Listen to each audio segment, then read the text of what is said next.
नमस्कार दोस्तों। स्वागत है एक बार फिर से हमारे चैनल ज्ञानी बाबा की पाठशाला में। और मेरा नाम सुरेंद्र चौरसिया है। दोस्तों, आशा करता हूँ आप लोग खुश होंगे, स्वस्थ होंगे, मस्त होंगे और अपनी सफलता की ओर अपने कदम को बढ़ा रहे होंगे। तो दोस्तों, हम एक बार फिर से बिल्कुल बेसिक से टेंस को पढ़ेंगे। पिछले वीडियो में मैंने टेंस को पढ़ाया था, पर टेक्निकल इशू और उसमें लाइटिंग की वजह से, कुछ प्रॉब्लम होने की वजह से हम उस वीडियो को वहीं रोक देते हैं और बिल्कुल अब बेसिक से स्टार्ट करेंगे। इस बार बिल्कुल बेसिक से और पीडीएफ में हम पढ़ेंगे टेंस को, ठीक है। तो फिर ये हमारी आज पहली वीडियो होगी, तो चलिए स्टार्ट करते हैं वीडियो।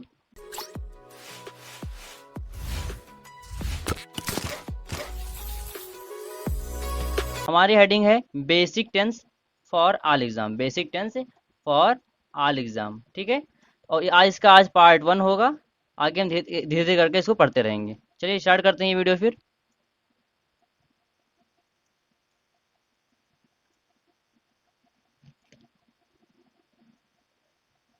स्टार्ट करते हैं। शुरुआत में हम आज पढ़ेंगे टेंस यानी काल क्या होता है। काल क्या होता है, देखते हैं इसका मतलब क्या होता है।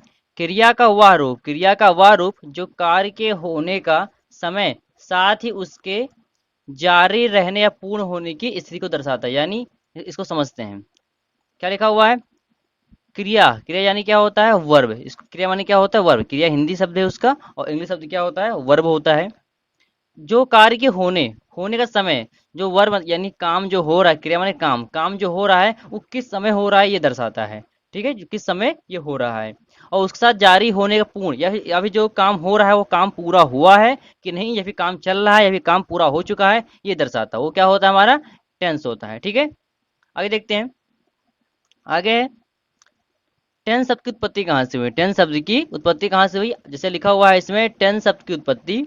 टेंस शब्द की उत्पत्ति कहाँ से हुई, लैटिन भाषा के टेम्पस से। टेम्पस से हुई है। किससे हुई है, टेम्पस से। और इसका मतलब क्या, इसका मतलब होता है समय। लैटिन भाषा है, और वो जो लैटिन शब्द है वहां से हुई है टेम्पस, और टेम्पस का मतलब क्या होता है, समय होता है, ठीक है। इसका मतलब क्या होता है, किसी कार्य के समय या उसकी अवस्था को दर्शाते हैं। किसी कार्य के समय या उसकी अवस्था को दर्शाता है। यहाँ पे भी क्या है, टेम्पस लैटिन शब्द से टेम्पस निकला, और टेम्पस का मतलब होता है समय। और समय का मतलब क्या होता है, समय मतलब क्या हुआ कि आपका समय जो चल रहा है, कि वो आपका काम पूरा हुआ कि नहीं पूरा हुआ, या फिर काम चल रहा है या फिर काम पूरा हो चुका है, इस बारे को दर्शाता है। अब आगे देखते हैं। आशा करता हूँ आप लोग को समझ में आ गया होगा, ठीक है। फिर आगे देखते हैं। आगे है tense there are three type. कितने प्रकार के हमारे होते हैं टेंस, हमारे टेंस होते हैं 3 प्रकार के। कितने प्रकार के होते हैं, 3 प्रकार के। कौन कौन से होते हैं ये भी देख लेते हैं। पहला होता है प्रेजेंट टेंस। क्या होता है, पहला होता है प्रेजेंट टेंस, यानी हिंदी में क्या बोलते हैं, इसको हम वर्तमान काल बोलते हैं। आगे होता है पास्ट टेंस। पास्ट टेंस माने क्या होता है, इसको हिंदी बोलते हैं हम भूतकाल, जो बीत चुका है। अगला है फिर फ्यूचर टेंस। फ्यूचर टेंस माने भविष्य काल, जो आने वाला है। वर्तमान काल क्या होता है, वर्तमान काल आपका होता है जो समय इस समय चल रहा है, ठीक है वो। भूतकाल क्या होता है, भूतकाल जो समय बीत चुका है, ठीक है। जैसे कि मैंने अभी आपको ये चीज समझाया है, तो ये बीत गया, तो ठीक है, ये आपका क्या हो गया यहाँ पे, भूतकाल। और आने वाला भविष्य, भविष्य काल। जैसे अभी आपको मैं समझाऊंगा जो नीचे लिखा हुआ है, ये सब इस पोर्शन को, तो वो आपका क्या होगा, भविष्य काल हो जाएगा। तो क्या हुआ, वर्तमान काल जो इस समय चल रहा है, जैसे मैं आपको समझा रहा हूँ, मैं आपको पढ़ा रहा हूँ, तो क्या वर्तमान काल हो गया। जो बीत चुका है वो भूतकाल होता है, यानी पास्ट टेंस। और फ्यूचर टेंस यानी कि भविष्य काल, जो आने वाला है, ठीक है। अब आगे देखते हैं, आगे एक एक करके समझेंगे इसको। Present tense. प्रेजेंट टेंस यानी वर्तमान का, जैसे मैंने आपको पहले बताया, ये हमारे कितने प्रकार के होते हैं, 4। जैसे आपने पढ़ा कि टेंस, हमारे जो टेंस होते हैं वो टेंस कितने प्रकार के होते हैं, हमारे 3 प्रकार के होते हैं। कौन कौन से, प्रेजेंट टेंस, पास्ट और फ्यूचर टेंस। ऐसे हमारा जो प्रेजेंट टेंस कितने प्रकार के होते हैं, ये भी 4 प्रकार के। कौन कौन से होते हैं, इसको भी देख लेते हैं। ये हमारे होते हैं, पहला होता है प्रेजेंट इंडेफिनिट टेंस। क्या होता है, प्रेजेंट इंडेफिनिट टेंस होता है, ठीक है। अगला होता है प्रेजेंट कंटिन्यूअस टेंस। फिर है प्रेजेंट परफेक्ट टेंस। और लास्ट में क्या है, प्रेजेंट परफेक्ट कंटिन्यूअस टेंस। आगे ऐसे देखते हैं, आगे आप पढ़ेंगे पास्ट टेंस के बारे में। पास्ट टेंस भी आपका 4 प्रकार के होते हैं। जहां पे मैंने प्रेजेंट का यूज किया है, सेम वहां पे हम क्या यूज कर देंगे, पास्ट का। तो क्या हो जाएगा, वो पास्ट इंडेफिनिट हो जाएगा, पास्ट कंटिन्यूअस, पास्ट परफेक्ट, ऐसे ऐसे देखते हैं आगे। आगे लिखा हुआ है पास्ट टेंस। क्या है, पास्ट टेंस। पास्ट टेंस यानी भूतकाल। ये 4 प्रकार के होते हैं, जैसा मैंने आपको बता दिया। कौन कौन से होते हैं, past indefinite tense, past continuous tense, past perfect tense, और लास्ट में क्या है, पास्ट परफेक्ट कंटिन्यूअस टेंस, ठीक है। आगे देखते हैं। आगे अब क्या है, फ्यूचर टेंस। क्या है, फ्यूचर टेंस। फ्यूचर टेंस यानी भविष्य काल, जो आने वाला है। मतलब क्या होता है, इसके भी 4 प्रकार के होते हैं, कौन कौन से? Future indefinite tense, future continuous tense, future perfect tense, और लास्ट में क्या है, फ्यूचर परफेक्ट कंटिन्यूअस टेंस। ठीक है, तो मैंने आपको टेंस के बारे में बता दिया। और हम पढ़ने वाले हैं प्रेजेंट टेंस में, यानी वर्तमान काल का पहला पहला क्या है इसमें, पहला है प्रेजेंट इंडेफिनिट टेंस, इसको हम पढ़ेंगे। अब देखते हैं प्रेजेंट इंडेफिनिट टेंस को। अब पढ़ने वाले हैं प्रेजेंट इंडेफिनिट टेंस, देखते हैं इसको। पहले लिखा हुआ है नोट, नोट को पढ़ते हैं, क्या लिखा हुआ है इसमें। नोट में क्या है, अगर वाक्य जो है यानी कि सेंटेंस सब्जेक्ट सिंगुलर हो, जैसे अभी आप पढ़ेंगे सब्जेक्ट पढ़ेंगे इसमें आप, और वर्ब पढ़ेंगे, तो यहाँ पे पढ़िए लिखा हुआ है यदि वाक्य, अगर वाक्य का सब्जेक्ट क्या सिंगुलर हो, सिंगुलर माने एक वचन हो, मतलब एक वचन हो, तो वर्ब के पहले रूप में, पहले रूप मतलब फर्स्ट फॉर्म, पहले रूप में एस या एस का प्रयोग करते हैं, यस या एस का प्रयोग करते हैं। और क्या है, ई एस का प्रयोग करते हैं। तो ई एस का प्रयोग कब करते हैं, जब लास्ट में, अगर आपका जो वर्ब है, वर्ब के लास्ट में क्या आता है, एस आता है, एस एच है, सी एच है, एक्स है, या फिर ओ है, इतना दिया है लास्ट में, तो एस एच, तो ये सब दिया हुआ तो से खत्म होने वाली क्रिया, यानी लास्ट में जो खत्म होता है कि अंत में करते हैं, तो जबकि बाकी सब के साथ एस का प्रयोग किया जाता है। यानी कि आप इतना समझिए कि एस का प्रयोग कब करते हैं, S S S C H X O ये सब नहीं दिया होगा तो एस का प्रयोग करेंगे लास्ट में, अगर ये दिया हुआ है तो हम क्या यूज करेंगे, सिर्फ ई एस का यूज करेंगे। ठीक है, आगे देखते हैं।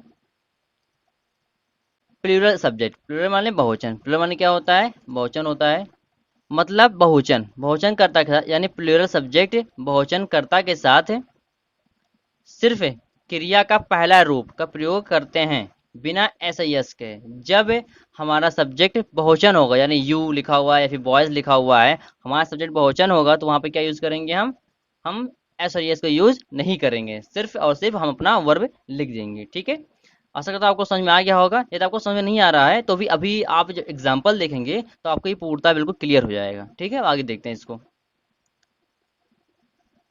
आगे देखते हैं पहचान।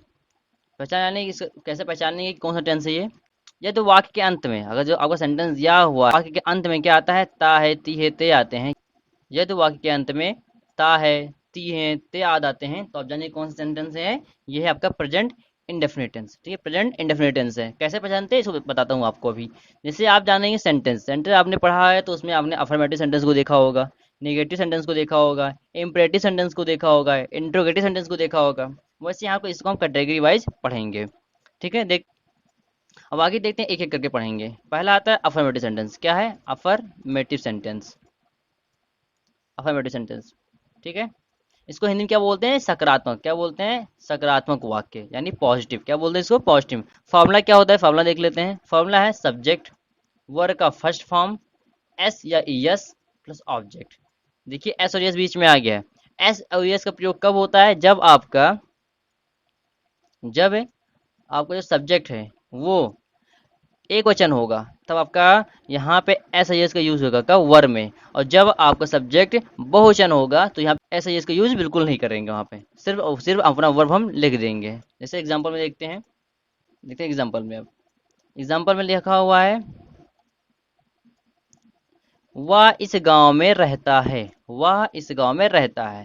जैसे आपने पहले पढ़ा होगा कि लास्ट में क्या है, ता है, ती है, ते लास्ट में आता है। देखिए इस सेंटेंस में आप देखें कि लास्ट में क्या आ रहा है, यहाँ पे लास्ट में आ रहा है ता है, रहता है, लास्ट में ता है आया, जानिए कौन सेंटेंस है ये आपका, ये आपका प्रेजेंट इंडेफिनिट टेंस है। ठीक है, तो वह इस गांव में रहता है, और इसमें जो पॉजिटिव होता है इसमें नॉट का या फिर नहीं का प्रयोग नहीं होता है, तो आप इसमें सब काम होगा। जैसे वह इस गांव में रहता है, तो इसका हम चेंज कैसे करेंगे इंग्लिश में, सब्जेक्ट, सब्जेक्ट यहाँ पे हमारा क्या है, वाह, तो वाह का इंग्लिश क्या हो गया, यहाँ पे ही हो गया। ठीक है, फिर वर्ब, वर्ब यहाँ पे क्या है, रहता है, रहता है मानी, यानी इसका मतलब क्या होता है, लिव, लिव मानी क्या होता है, रहना।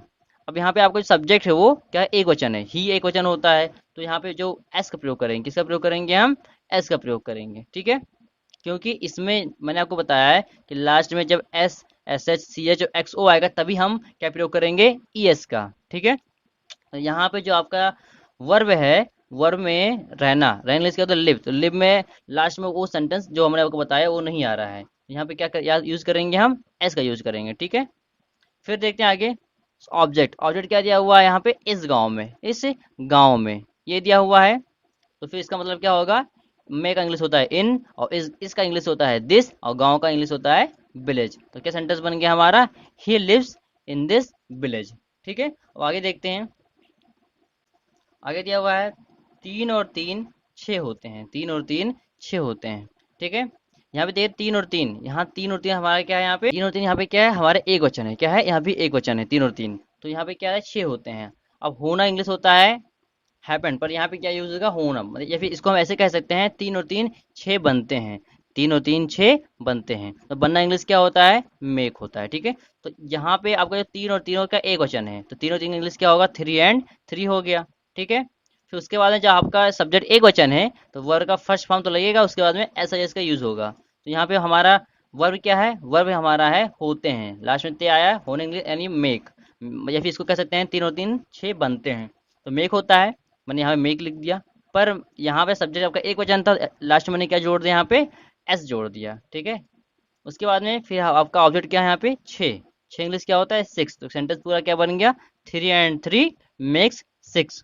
तो आशा करता हूँ आपको अफर्मेटिव समझ में आ गया होगा। अब आगे देखते हैं नेगेटिव सेंटेंस, देखते हैं नेगेटिव सेंटेंस क्या होता है।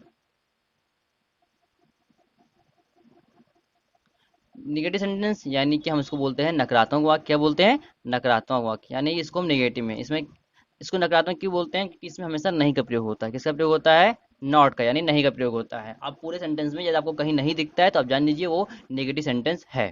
ठीक है, और इसका फॉर्मूला देखते हैं। फॉर्मूला क्या है इसका, इसका फॉर्मूला होता है सब्जेक्ट डू या डज। यहाँ पे आपका हेल्पिंग वर्ब क्या यूज होगा, डू और डज होगा। यहाँ पे आप क्या यूज करते थे अभी तक, और वर्ब का फर्स्ट फॉर्म, यहाँ पे कोई हेल्पिंग वर्ब नहीं था, पर यहाँ पे क्या यूज होगा, आपका हेल्पिंग वर्ब यूज होगा डू या डज। ठीक है, उसके बाद फिर नॉट लगाएंगे, फिर वर्ब का फर्स्ट फॉर्म प्लस, और उसके बाद फिर ऑब्जेक्ट। ठीक है, सब्जेक्ट देखते हैं क्या है। अब एग्जाम्पल के तौर पे हम इसको फार्मूला को समझेंगे। एग्जाम्पल क्या है, वह इस गांव में नहीं रहता है, बीच में क्या आ गया, नहीं आ गया, तो ये कौन सेंटेंस हो गया, नेगेटिव सेंटेंस हो गया।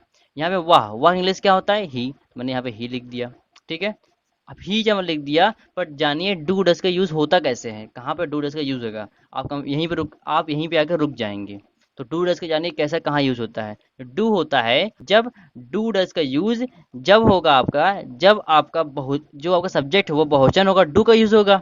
जब आपका सब्जेक्ट एक वचन होगा तो डज का यूज होगा। ठीक है, और याद करने का तरीका क्या है, डू में ई एस नहीं लगा हुआ है, तो समझ जाइए डज का यूज जब होगा, जो लास्ट में ई एस सामने देखा, ई एस लास्ट में क्या देखा आपने, ई एस को देख लिया, तो इसका मतलब किसका यूज होगा, इसमें ये एक वचन में यूज होगा। और डू में ई एस नहीं लगा हुआ है, इसका मतलब ये कब यूज होगा, बहुवचन में यूज होगा। ठीक है, ये बहुत ज्यादा आसान हो गया आपके लिए।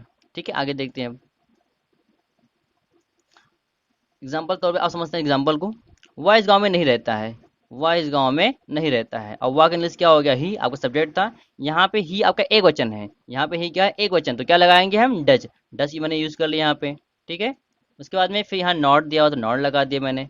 ठीक है, तो आगे देखते हैं, आगे है रहता है, वर्ब है क्या, रहना, रहता है, इसका इंग्लिश क्या होता है, लिव, तो लिव लिख दिया मैंने। जब आपका अब इसमें ये एस का ये यूज नहीं होगा, क्यों, क्योंकि जो आपका एस और एस था वो किस में चला गया, डज, डज में चला आया। ठीक है, तो ही डज नॉट लिव हो गया ये। उसके बाद फिर आपका आता है ऑब्जेक्ट, ऑब्जेक्ट में इस गांव में, इस गांव में क्या आपका ऑब्जेक्ट है, इसका इंग्लिश क्या होगा, इन दिस विलेज। तो सेंटेंस पूरा क्या बन गया आपका, he does not live in this village. अब आगे देखते हैं,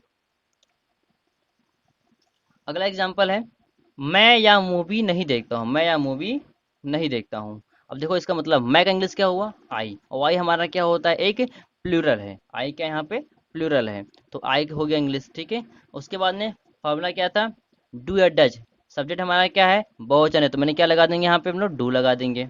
उसके बाद में नहीं दिया हुआ तो नहीं का नॉट होता है। फिर वर्ब, वर्ब क्या है, वर्ब का यूज करेंगे हम, तो वर्ब क्या है यहाँ पे, वर्ब आपका दिया हुआ है इसमें देखता हूँ। अब यहाँ पे क्या देख रहे हैं, मूवी देख रहे हैं, वैसे देखना इंग्लिश होता है सी होता है, पर आप यहाँ क्या देख रहे हैं, मूवी देख रहे हैं, तो इसका इंग्लिश क्या होगा यहाँ पे, वॉच हो जाएगा। ठीक है, आगे देखते हैं, इसमें वर्ब हो गया। उसके बाद अब देखें ऑब्जेक्ट, ऑब्जेक्ट क्या दिया हुआ है, यह मूवी, क्या है, यह मूवी, यह का इंग्लिश क्या होता है, दिस, और मूवी का इंग्लिश मूवी। तो सेंटेंस पूरा क्या बन गया आपका, I do not watch this movie. तो एक जरूरी बात, यदि आपको कोई भी स्टैटिक जी के, मैथ, कंप्यूटर संबंधित कोई भी ट्रिक पाना हो तो आप हमारे चैनल सब्सक्राइब करिए, और आप हमारे चैनल के प्लेलिस्ट में जाइए, जीके ट्रिक लिखा होगा, उसमें आपको हर प्रकार के उसमें आपको ट्रिक मिल जाएंगे। ठीक है, तो आगे देखते हैं। यदि आपको वीडियो अच्छा लग रहा हो तो हमारा वीडियो प्लीज़ लाइक कर दीजिए। आगे देखते हैं। आगे इंट्रोगेटिव सेंटेंस क्या है? इंट्रोगेटिव सेंटेंस, इसको हिंदी में क्या बोलते हैं हम? प्रश्नवाचक वाक्य। प्रश्नवाचक वाक्य क्यों बोलते हैं? क्योंकि हम इसके लास्ट में क्या यूज करते हैं? हम क्वेश्चन मार्क का यूज करते हैं। ठीक है, क्वेश्चन मार्क का यूज करते हैं हम। देखते हैं, जो हमारा इंट्रोगेटिव सेंटेंस होता है, इंट्रोगेटिव सेंटेंस होता है, वो हमारे कितने प्रकार के होते हैं? ये भी इसके दो भाग हैं। कौन कौन से होते हैं? एक होता है यस नो टाइप होता है, और एक दूसरा क्या होता है? डबल एस टाइप होता है। ठीक है, अब एक एक करके हम इसको समझेंगे। पहले क्या पढ़ेंगे? हम पढ़ेंगे यस नो टाइप को पढ़ेंगे। किसको? यस नो टाइप को। इसको यस नो टाइप इसलिए बोलते हैं क्योंकि जो सेंटेंस होता है इसका, इसमें क्या से स्टार्ट हो, किससे स्टार्ट होता है? जैसे आप देख रहे हैं एग्जाम्पल में, क्या से स्टार्ट हो रहा है। इसको हम ऐसे कह सकते हैं कि क्या आपने खाना खाया? तो आप से उत्तर से हाँ या नहीं में देंगे। यदि आपने खाना खाया तो आप बोलेंगे हाँ, अगर नहीं खाया तो आप क्या बोलेंगे? नहीं बोलेंगे। ठीक है, फॉर्मूला क्या होता है? फार्मूला को समझने से पहले आप ये इतना जान लीजिए कि यदि मान लेते हैं कोई बॉक्स बना हुआ है। क्या बना हुआ है? कोई बॉक्स बना हुआ है। ऐसे मैंने कोई बॉक्स बना लेते हैं। यहाँ पे एक लिखा हुआ है, यहाँ पे दो लिखा हुआ है, यहाँ पे तीन लिखा हुआ है, यहाँ पे क्या लिखा हुआ है? चार लिखा हुआ है। यदि हम दो जो लिखा हुआ है उस बॉक्स को हम आगे कर दें, कहाँ कर दें? यहाँ पे कर दें हम। ठीक है, तो यहाँ पे दो आगे आ जाएगा। जब दो यहाँ पे आगे हो गया तो पीछे से क्या आएगा? एक ही तो आ गया यहाँ पे, एक ही आ गया ना। उसके बाद में फिर दो तो हट गया यहाँ से, दो का मतलब कुछ रह नहीं गया, तो दो, फिर एक, तब तीन, तब चार होगा। ये तो होगा दो एक तीन चार, ये डिब्बे इस तरह बन गए। सेम उसी प्रकार फॉर्मूला देख लीजिए यहाँ पे। फॉर्मूला क्या है इसको देखते हैं। तो उसका फॉर्मूला सब्जेक्ट डू डज फिर नॉट वर्ब का first form plus object. Same process यहाँ पे है। आप यहाँ पे जब आपको स्नो टाइप का फार्मूला बनाना हो तो आप डू डज इसको, या फिर यहीं पे यही नहीं फार्मूला होता है। यदि आप ये जो आपको मैं रूल बता रहा हूँ सिर्फ यहीं पे फॉलो नहीं होगा, आप किसी भी तो आप टेंशन कर सकते हैं। जैसे कि यहाँ पे क्या था? Subject do does plus not verb का फर्स्ट फॉर्म प्लस ऑब्जेक्ट। तो यहाँ पे आपका हेल्पिंग वर्ब क्या है? यहाँ पे आपका हेल्पिंग वर्ब क्या है? डू और डज है। ठीक है, तो इसको आप आगे कर दीजिए। ये दूसरा बॉक्स था, इसको आगे कर दिए, तो इसके पीछे क्या आएगा आपका? सब्जेक्ट फिर नॉट फिर वर्ब का first form plus object. Same process यहाँ पे यही होगा। ठीक है, तो क्या दिया हुआ है यहाँ पे? क्या बन गया? डू डज, या फिर आपको दूसरा बॉक्स था डू डज फिर सब्जेक्ट फिर नॉट वर्ब का फर्स्ट फॉर्म और प्लस ऑब्जेक्ट हो जाता है। ठीक है, तो आशा करता हूँ आपको ये फार्मूला समझ में आ गया होगा। अब आगे देखते हैं इसका एग्जाम्पल। एग्जाम्पल क्या है? क्या हुआ, जैसे मैंने आपको बताया कि ये जो यस नो टाइप होता है वह क्या से स्टार्ट होता है। उसका जो एग्जाम्पल होता है या फिर कोई भी सेंटेंस आप लेते हैं, ये दो यस नो टाइप में है तो वो क्या से स्टार्ट होगा शुरुआत में? तो क्या हुआ? इस गांव में रहता है। क्या हुआ? इस गांव में रहता है। अब इसका देखिए, पर आप यहाँ ये देखने से पहले आप ये जानिए, यदि आपका सब्जेक्ट, जैसे मैंने आपको पहले बताया, सब्जेक्ट के हिसाब से आपका डू डज का यूज हम करेंगे। सब्जेक्ट एक वचन तो डज, और बहुवचन होगा तो डू का यूज करेंगे। ठीक है, सब्जेक्ट क्या है आपका यहाँ पे? सब्जेक्ट है यहाँ पे आपका वाह। क्या है यहाँ पे? वाह है। यहाँ पे सब्जेक्ट आपका वाह है, तो वाह ये आपका एक वचन है, तो यहाँ पे क्या लगाएंगे? शुरुआत में हम डज लगाएंगे। क्या लगाएंगे? डज लगा दिए यहाँ पे हमने। ठीक है, फिर सब्जेक्ट, सब्जेक्ट हमारा वाह है, इसका हिंदी सॉरी इसका इंग्लिश ही, तो ही लिख दिया मैंने। फिर नॉट, इसमें नॉट कहीं नहीं दिया हुआ है तो नॉट का यूज हम नहीं करेंगे। फिर वर्ब देखते हैं। वर्ब क्या है यहाँ पे? वर्ब हमारा रहना। रहना इंग्लिश क्या होता है? लिव, यहाँ पे लिव लिख देंगे। ठीक है, उसके बाद में फिर आपका ऑब्जेक्ट। ऑब्जेक्ट क्या बचा आपका? इस गांव में। इस गांव में आपका बचा आपका ऑब्जेक्ट, तो इसका इंग्लिश क्या होगा? इन दिस विलेज। तो पूरा सेंटेंस क्या बन गया आपका? Does he live in this village. ठीक है, अब देखते हैं अगला एग्जाम्पल है। क्या तुम भोजन पकाती हो? क्या तुम भोजन पकाती हो? ठीक है, पर यहाँ पे हम भी फिर से सब्जेक्ट देखेंगे। सब्जेक्ट हमारा क्या है यहाँ पे? सब्जेक्ट है यहाँ पे आपका तुम इंग्लिश, तुम का इंग्लिश क्या होता है? यू होता है। ठीक है, यू बहुवचन होता है तो हम शुरुआत में डू लगाएंगे। सब्जेक्ट लिखेंगे यू, उसके बाद में फिर क्या आता है? नॉट। नॉट इसमें कहीं नहीं दिया हुआ तो नॉट का प्रयोग नहीं करेंगे। जैसे पहले आपको देख लीजिए फार्मूला, नॉट नहीं दिया हुआ इसमें तो नॉट का यूज नहीं करेंगे। फिर क्या यूज करेंगे? हम यूज करेंगे यहाँ पे वर्ब का। क्या यूज करेंगे? वर्ब। वर्ब यहाँ पे क्या है आपका? पकाना है। क्या होता है यहाँ पे? पकाना। पकाने इंग्लिश क्या होता है? कुक होता है। कुक लिख दिया हम यहाँ पे। उसके बाद में फिर आपका ऑब्जेक्ट है भोजन। भोजन इंग्लिश क्या होता है? फूड। तो हम क्या लिख देंगे? The food. तो सेंटेंस पूरा क्या बन गया आपका? सेंटेंस बन गया do you cook the food, do you cook the food. ठीक है, आगे देखते हैं हम। अब आगे आपका आएगा डब्ल्यू एच टाइप। पर ये जानने से पहले आप जानिए कि आपको कोई भी अपडेट चाहिए, चाहे इंग्लिश के लिए हो या फिर कोई ट्रिक के लिए हो, तो आप हमारे चैनल सब्सक्राइब करिए और बेल आइकन दबाना मत भूलिएगा। और यदि आपको वीडियो अच्छा लग रहा हो तो हमारे वीडियो को लाइक करिए। आपको कोई भी डाउट हो आप तो आप कमेंट कर सकते हैं। ठीक है, अब आगे देखते हैं। अब देखते हैं डब्ल्यू एच टाइप, यानी कि इसको आप जानिए पहले कि डब्ल्यू एच टाइप इसको बोलते क्यों हैं। इसको डब्ल्यू एच टाइप इसलिए बोलते हैं हम, क्योंकि जो आपका सेंटेंस है, ये जो आपका ये सेंटेंस है, ये डब्ल्यू एच टाइप से स्टार्ट होता है। यानी कि डब्ल्यू एच का मतलब क्या हो गया? आपने देखा होगा what, where, who, how, when, ये सब व्हाई, व्हाट, ये सब क्या आपके डब्ल्यू एच टाइप के उदाहरण होते हैं। जैसे डब्ल्यू एच स्टार्ट होता है, जैसे कि वेयर, अगर हम लिखते हैं यहाँ पे वेयर लिखते हैं, वेयर लिखेंगे, वेयर, वेयर लिखा। फिर हम लिखते हैं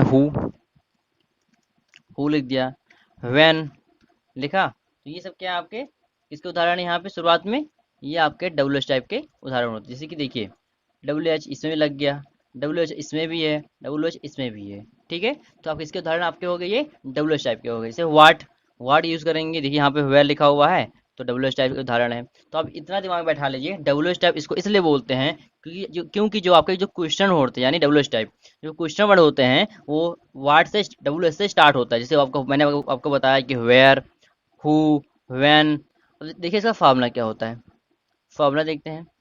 फार्मूला सेम वही है, बस हम यहाँ पे क्या ऐड कर देंगे शुरुआत में? Question word. जो आपने यस नो टाइप में फार्मूला याद किया है, उसी के आगे क्या जोड़ देंगे? सिर्फ क्वेश्चन वर्ड जोड़ेंगे। क्वेश्चन वर्ड आपको बताते हैं। उसके बाद फिर क्या है? डू डज, सब्जेक्ट, फिर नॉट, वर्ब का फर्स्ट फॉर्म और प्लस आपका ऑब्जेक्ट आ जाता है। ठीक है, अब इसका एग्जाम्पल समझते हैं। पहला एग्जाम्पल है तुम आजकल कहाँ रहते हो, तुम आजकल कहाँ रहते हो। यहाँ पे हम इसको चेंज करेंगे, कैसे चेंज करेंगे? शुरुआत में क्वेश्चन वर्ड, तो इसमें क्वेश्चन वर्ड कहाँ है? कहाँ का इंग्लिश, कहाँ का मतलब होता है वेयर, और कहाँ आपका यहाँ पे क्या है? क्वेश्चन वर्ड है, तो कहाँ का इंग्लिश हम पहले लिखेंगे। तो इसका इंग्लिश क्या होता है? वेयर, तो हम वेयर लिख देंगे। उसके बाद में सब्जेक्ट के हिसाब से हमारा डू डज यूज होगा। तो सब्जेक्ट हमारा है तुम हमारा बहुवचन होता है, तो क्या यूज करेंगे? यहाँ पे डू यूज कर देंगे। उसके बाद में फिर सब्जेक्ट यू लिख देंगे हम। ठीक है, उसके बाद वर्ब, वर्ब यहाँ पे क्या है? रहना, रह इंग्लिश क्या होता है? लिव, लिव लिख देंगे। उसके बाद में फिर ऑब्जेक्ट, ऑब्जेक्ट क्या है? आजकल, तो आज का इंग्लिश क्या होता है? नाउ डेज, क्या होता है? Now days. तो सेंटेंस आपका पूरा क्या बन गया? Where do you live nowadays. ठीक है, अब आगे देखते हैं। आगे अगला एग्जाम्पल है वह रोज क्लास में क्या पढ़ाता है, वह रोज क्लास में क्या पढ़ाता है। ठीक है, इसको देखिए अब, वह रोज क्लास में क्या पढ़ाता है। पहले किसका इंग्लिश है? क्या का इंग्लिश लिखेंगे, किसका इंग्लिश लिखेंगे हम? क्या का इंग्लिश लिखेंगे हम। ठीक है, और क्या का इंग्लिश क्या होता है? वाट होता है, हम वाट लिख दिए। उसके बाद में फिर डू या डज, सब्जेक्ट के हिसाब से। सब्जेक्ट हमारा क्या है यहाँ पे? वाह, और वाह का इंग्लिश होता है ही, और ही हमारा एक वचन होता है, तो हम क्या लिखेंगे यहाँ पे? डज यूज करेंगे, डज। उसके बाद में फिर वाह का इंग्लिश क्या हो गया? ही लिख दिया हमने। फिर नॉट, नॉट इसमें कहीं नहीं दिया, तो नॉट का यूज हम नहीं करेंगे। उसके बाद में फिर वर्ब, वर्ब क्या है? पढ़ाता, क्या है? पढ़ाता है। कोई टीचर को पढ़ा रहे हैं, उसको पढ़ाना इंग्लिश क्या होता है? हम खुद पढ़ते हैं तो रीड, और यदि आप स्कूल में पढ़ने आते हैं तो स्टडी बोलते हैं। यदि आपको टीचर पढ़ा रहे हैं तो क्या बोलते हैं? हम टीच बोलते हैं। तो वर्ब का फर्स्ट फॉर्म क्या होता है? टीच। ठीक है, टीच हमने लिख देंगे इसका। उसके बाद में फिर आता है ऑब्जेक्ट, ऑब्जेक्ट यहाँ पे क्या है? क्लास में, यानी कक्षा में। तो क्लास इंग्लिश क्या हो गया? In the class. तो आपका पूरा सेंटेंस क्या बन गया? What does he teach in the class. तो ये आपका था आज प्रेजेंट डेफिनिट टेंस, जिसको हम आपको पूरा कर दिए हैं। अब अगले वीडियो में आपका होगा प्रेजेंट कंटीन्यूअस टेंस। तो दोस्तों आशा करता हूँ आपको वीडियो अच्छा लगा होगा। यदि आपको वीडियो अच्छा लगा हो तो सब्सक्राइब करिए हमारे चैनल ज्ञानी बाबा के पाठशाला को, और वीडियो को लाइक करना मत भूलिएगा, और ज़्यादा से ज़्यादा लोगों को शेयर करिए।